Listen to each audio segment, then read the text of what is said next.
Good morning, ladies and gentlemen, and welcome back to the Wolf Kingdom. I'm now starting a new episode, my human friends, and I'm going to call it Hot Talk with the Wolf. My talk today, ladies and gentlemen, is not directed towards the common man, unfortunately, but it is directed towards the kings and the kingmakers of developing countries. Please don't misunderstand me, my kings and my rulers, for I do not wish to harm you, and I do not wish to teach you how to rule your country. But I most definitely am going to give you a talk on how to make proper investments for your continent, for your country, and for the universe. Ladies and gentlemen, here are some hardcore talks. This episode is not going to be easy for you to swallow. I'm going to hit you below the belt. But unfortunately, ironically, it is the truth. And I will not hold my punches back. This talk is primarily designed. Let's begin with my own Prime Minister. Prime Minister of Pakistan, Imran Khan. Prime Minister of India, Mr. Narendra Modi. Prime Minister of Bangladesh, Sheikh Hasina, and Prime Minister of the Philippines, Rodrigo Duterte. Well, my kings, here is my proposal.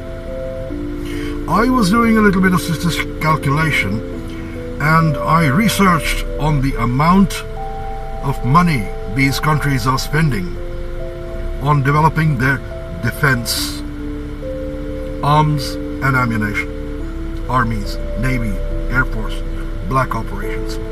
I'm not even going to touch the United States of America today, because Washington loves to get their bad news from CNN and Fox News. So I'm not going to go to America today at all. Ladies and gentlemen, all the figures of these developing countries are crossing the $1 billion mark. $1 billion mark, mind you, ladies and gentlemen. Half this amount, my kings, my presidents, half this amount, I would like you to put aside every year and develop institutions of higher learning. Open more schools in your villages. Open more colleges. Institutions of higher and scientific learning. Hospitals, high-tech hospitals where medical care is state-of-the-art. That is what I want you to do. And less than half the amount is more than enough for you to do this, my kings. Believe me, it'll work. Your best investment are the people of your own nation. Empower them, my politicians and my kings. Do not underestimate them. Empower the common man. Give a farmer a little bit of land. Allow him to cultivate that land.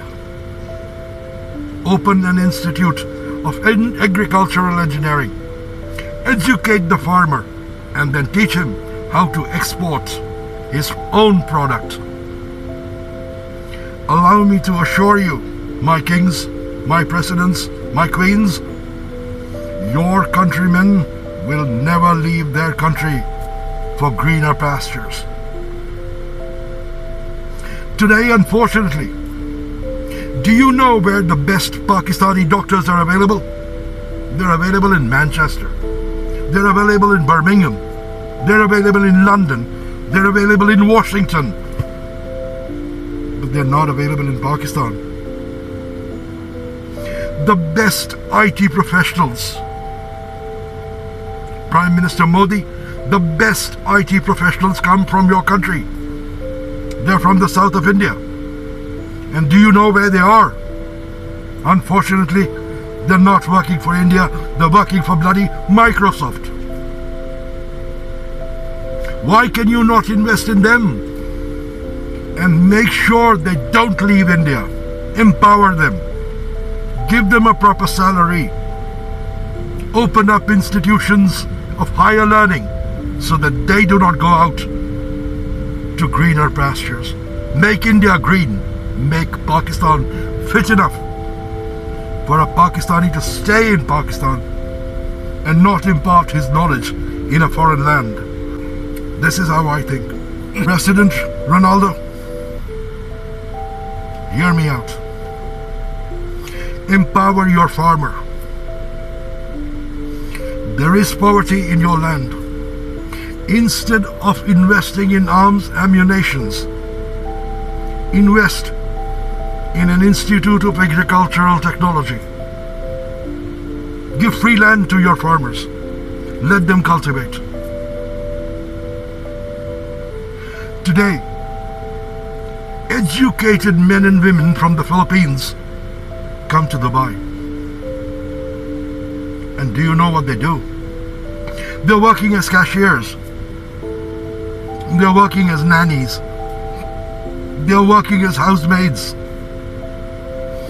This is a true incident that I'm telling you, President Ronaldo Duterte. Once upon a time, I needed a nanny for my parents. A caretaker, basically. And a lady who applied. I am telling you the honest truth. The lady who applied was a chemical engineer, for God's sakes. I told her, Ate, I am ashamed to employ you. Obviously, I will not be able to give you the salary you deserve. But I don't want a chemical engineer as a nanny in my home. So, President Duterte, I beseech you, open institutes of higher technology. Create jobs in your own country so that your countrymen don't leave for a foreign land.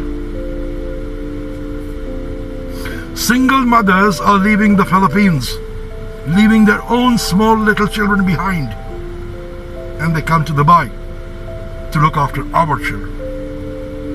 How ironic is this? Empower your own people. The people of your country, my kings, are your best investment. Don't let that investment go to waste. Mark my words. Empower your nation.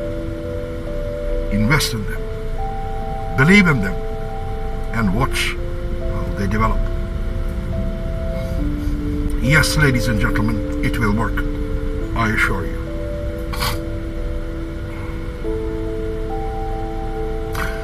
Developed nations, young nations, rich nations like the UAE. I understand the government of the UAE has astronomical amount of money. But look very carefully, the rulers of this land are not floundering their wealth. They have invested it wisely. They have empowered their own people. Top-class institutes of engineering and technology and institutes of knowledge are available in the UAE. And this is not just for the UAE nationals, it is also for the expats like us. I'm asking you to do it for your own country, for your own betterment. Do not create weapons of mass destruction. There's no need to buy arms. Who the hell do you think you are going to war with in today's time and age? You can't afford a war, my kings. It will be a holocaust. Every second nation today is nuclear powered. And you think you can afford a war? For God's sakes, ladies and gentlemen, you can't afford a war. It will be the greatest blunder of modern times if today, in these days and times, a nation goes to war. There are no winners in a war. There never were, and there never will be.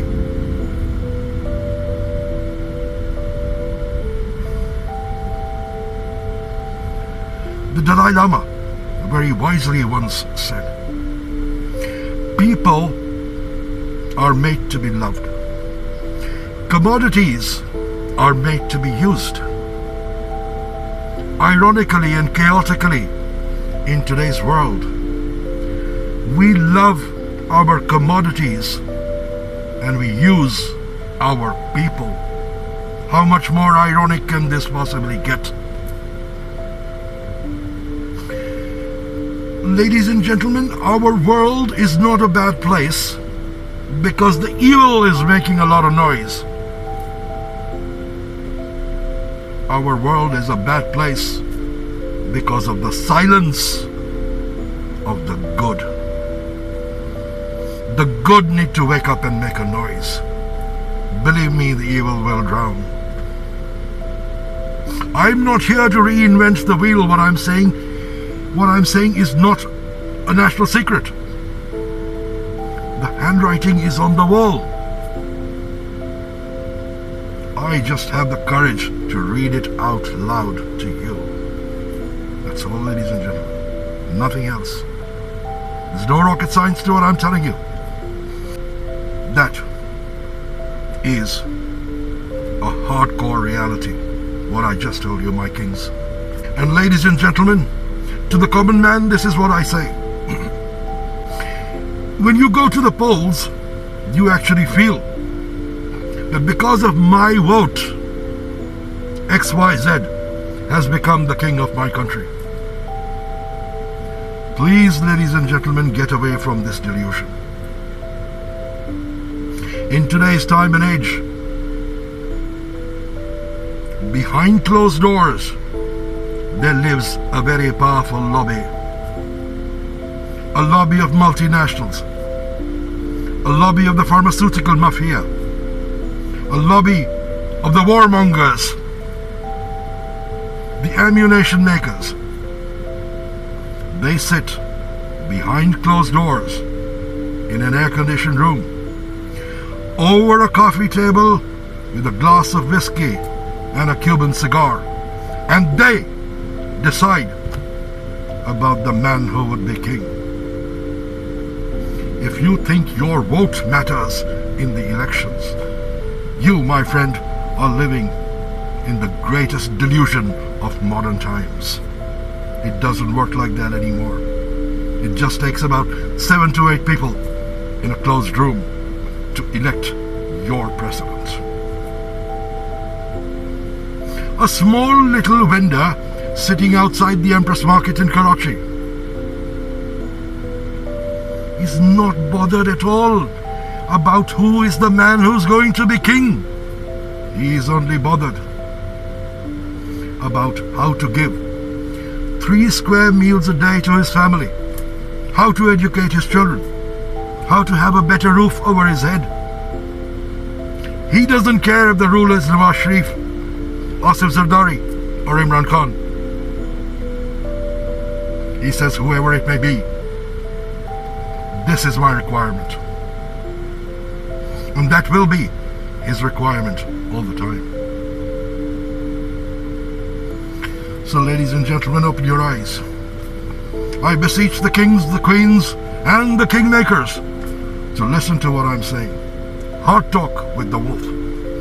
My channel is interactive, ladies and gentlemen. You are more than welcome to log in, comment on what I'm saying, and I promise you I will respond to every single comment within 24 hours. Have a wonderful day. God bless you all. Thank you very much for listening in. Stay tuned to the Wolf's channel, episode 2 of Hard Talk, next week, same time. God bless you all, and God bless the kings of our nation.